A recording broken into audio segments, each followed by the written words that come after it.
Greetings and salutations. Welcome back to the channel. This video is a little different than my usual ones, and to be honest, it's a bit of a backup plan.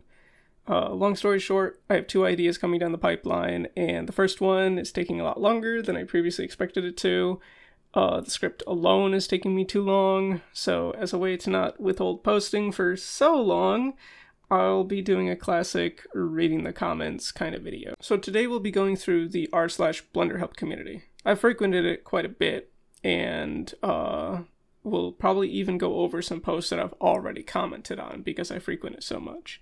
I'll browse through them, and when I find one I want to cover, I'll read the full post without reading the comments. I'll then lend any insight or reaction, and after that we'll either comment ourselves, or we'll read the comments for the solutions if I don't know them. If you guys have any suggestions for other Reddit or forums posts I should check out, please let me know.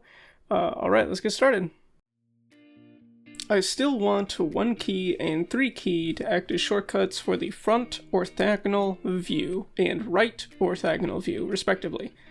Now I have to use mouse to switch, and obviously it's unhappy. Okay, so they're talking about a keyboard without a numpad. This is actually just a matter of personalization. So Blender has this cool little thing in it called preferences and themes, and in preferences and in themes between there's also something called the key mapper, and you can change the key map from basically any shortcut. You can even create new ones, like even on buttons that literally don't have a shortcut at all, you can just add a shortcut to. I don't remember exactly where view is, but I think it's somewhere in 3D view and viewer. Let's actually go take a look at that right now. Alright, just jumping back in here. So I went over to the key map in the preferences, and you can actually search per key binding. So all I did was search up the keybind 1, and if I scroll down here, you can see the 3D view, which has numpad 1, control numpad 1, shift numpad 1, what have you. So let's go ahead and try to refine that in the regular settings so we can see all of them. So it was in 3D view. I don't know if it's in global. Let's take a look. I see numpad dot. Ah, here we go. View access? Yeah, it's probably these. So all you would have to do is just like click on these and then press like regular 3 on your keyboard if that's something that you needed. So I'm gonna go ahead and reset that.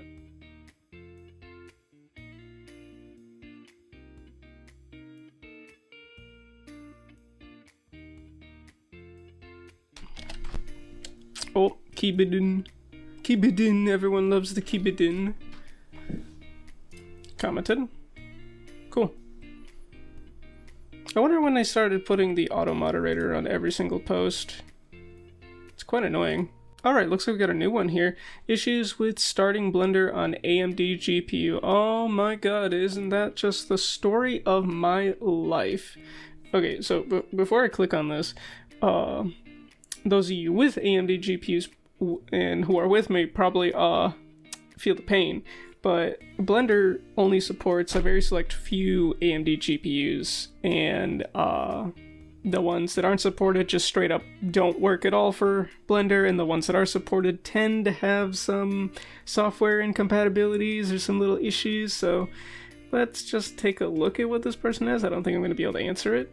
Okay, after looking at this, I don't think I can really help this person because it's just a specific GPU, and I don't know a lot about that particular GPU, and I don't know its compatibility with Blender. If it was me having this problem, the first thing that I'd probably do is look up compatible GPUs with Blender, and then the second thing that I would do would be to go through preferences and change what my GPU is set to in Blender. Under preferences, system, there's that place where you can change the codec that like decides what kind of internal processing software it will use. Like for NVIDIA cards, it'd be CUDA. What is this? That's an image, that's not helpful. Can I click into it, please? There we go. I'm using TinyEye 1.3 to finish the project. I found this. The eye has a reflection that looks bad.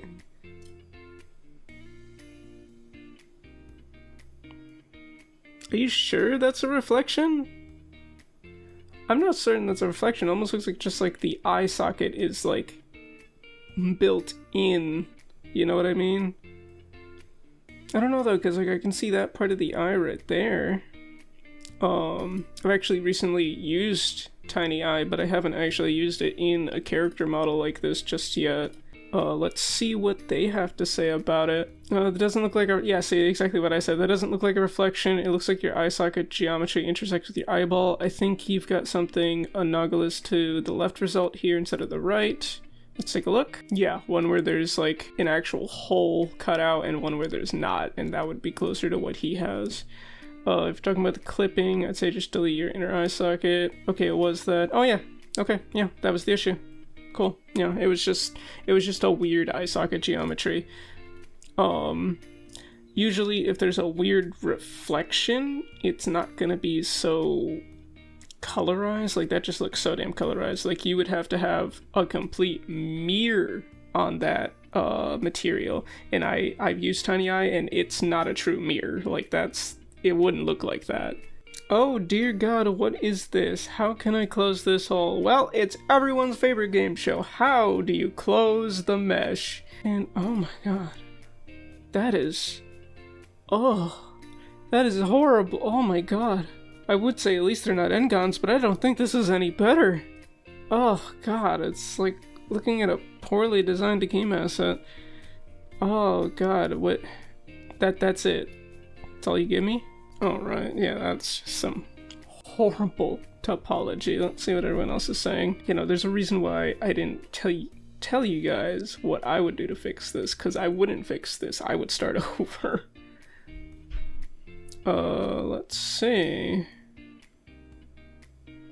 Someone talk about faces. Or just start over. Yeah, see, I would just start over at that point. Delete system 32. r/topology gore.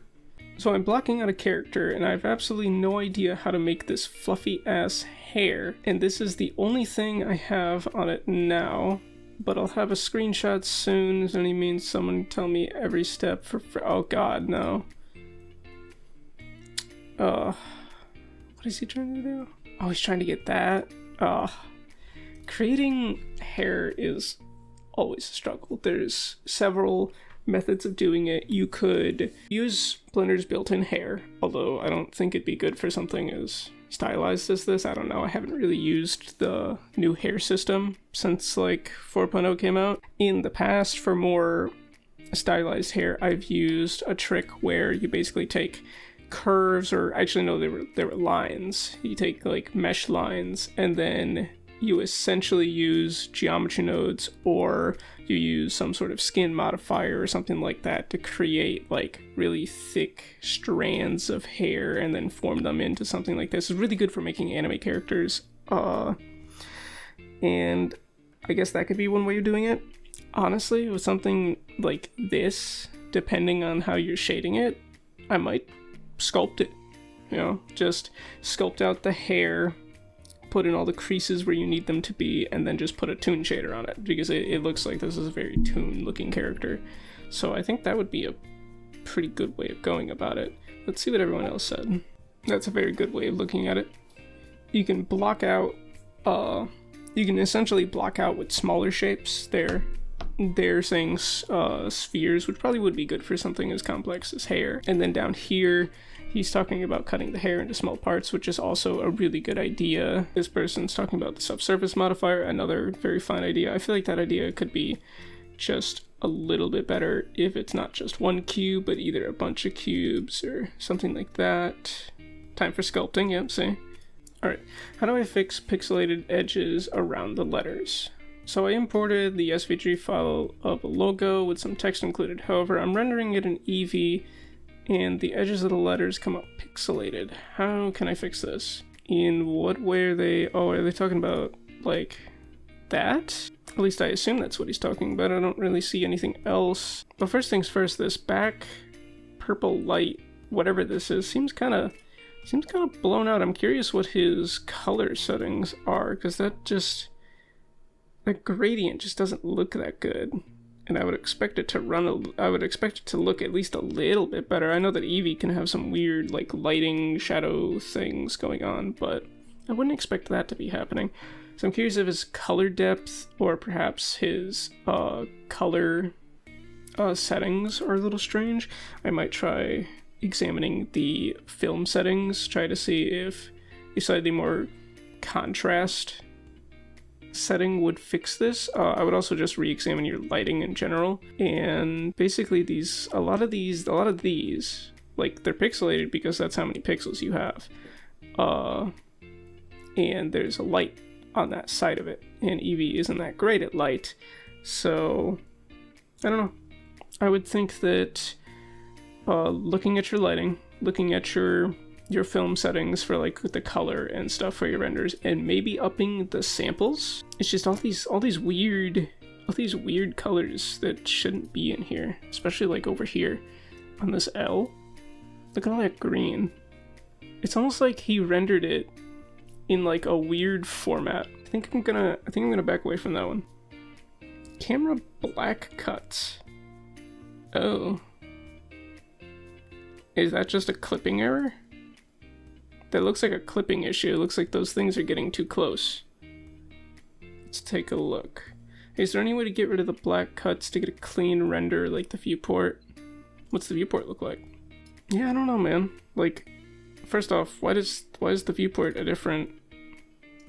Like, that is not that. Like, we're tilted at like a 45-degree angle looking at the dirt, whereas here we're tilted at maybe a 15-degree angle looking off in the distance. But I think this is just an issue with clipping. Looks like some people commented. Let's take a look.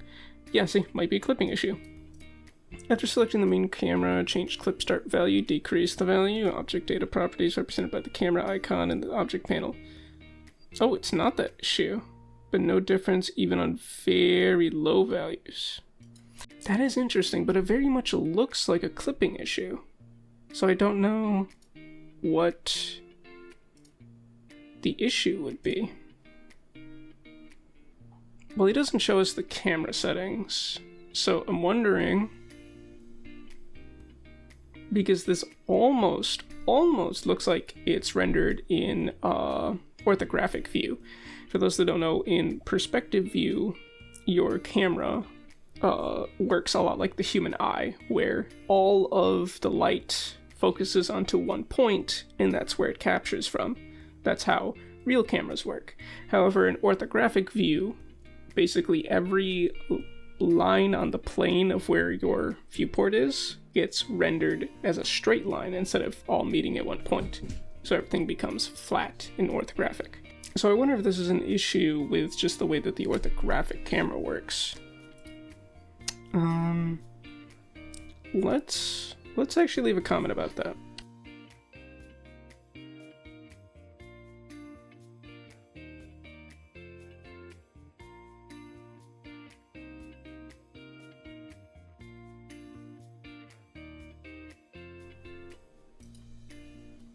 That's my guess. Like, I'm not sure really what else this could be. If this is a shader issue, I've never seen a shader issue like this. Recreating this as a GeoNode setup. Oh lord. What part is he recreating? Oh god, it doesn't say. I'm gonna try to just zoom past, see if the... I want to recreate this surrealist picture I saw in a museum. Okay, so he wants to create the whole thing, basically. I love GeoNodes, but it's not like they have the easiest explanations. Honestly, for something like this, I wouldn't use GeoNodes for everything. You could absolutely use it for these doorway things, because you could just create one of these models, or even you could just instance like a couple of cubes onto a line to make up that model and then duplicate it 4 times on the length of that line. That's super easy. I guess you could also just create little door frames like this and little doors and then just instant them randomly, but to get exactly that, I just wouldn't use GeoNodes. It wouldn't be worth the time. If this was something for like a really huge room with a bunch of random doors, then maybe I'd use GeoNodes, but I'd get really careful because trying to keep instances not like piling on top of each other is kind of an issue. It's something that can be dealt with in GeoNodes through a mixture of proximity or some advanced math, but I don't know. If you were just trying to recreate this as is, I wouldn't use GeoNodes. Why is the texture of my bridge UV unwrapping as a line and not squares? This one seems like a simple issue. Looks like someone commented on it. Let's just think about this. So immediately I'm noticing that although his model is simple, I don't see any crease marks. If you have a closed mesh like this, which it looks like it's closed anyway, you kind of need, or sorry, seams. They're called seams, my bad. You need seam marks. And the seam marks, when you use just regular unwrap, which is just like U, as the shortcut, you just do U, unwrap, then it would like fold it out into a box if you're using the seams. But if you're not using the seams, it doesn't really know what to do. And a lot of the times it'll either make like a really like weird warpy mess out of it, or it'll do something like this where it's like a line or it's a solid like flat plane or something like that. Either smart unwrap, or if he wanted a box unwrap, he just doesn't know how to do it. Looking at his texture here, which doesn't look amazingly repeatable, I would think that he would want to do it like from perspective unwrap.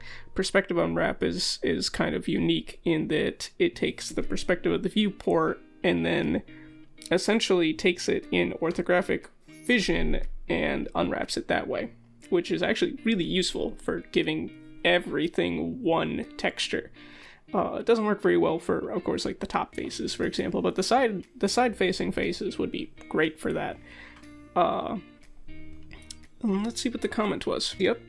With no seams, Blender can't know where you want the edges, some marks, some seams, the other evap. Or if you do cube projection, that should work well enough for this too, yep.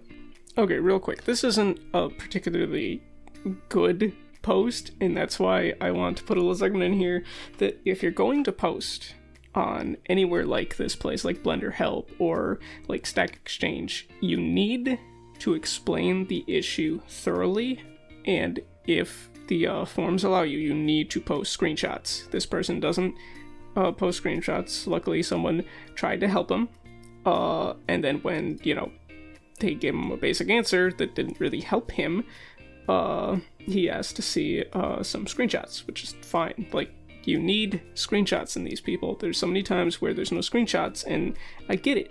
Even if your thing doesn't need a screenshot, which is pretty rare, you still should have a screenshot.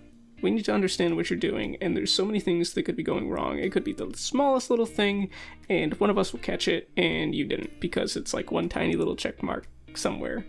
Why is the render preview like that? Like what? I'm assuming he means the dots. Oh, whoa, what the? Those aren't even dots.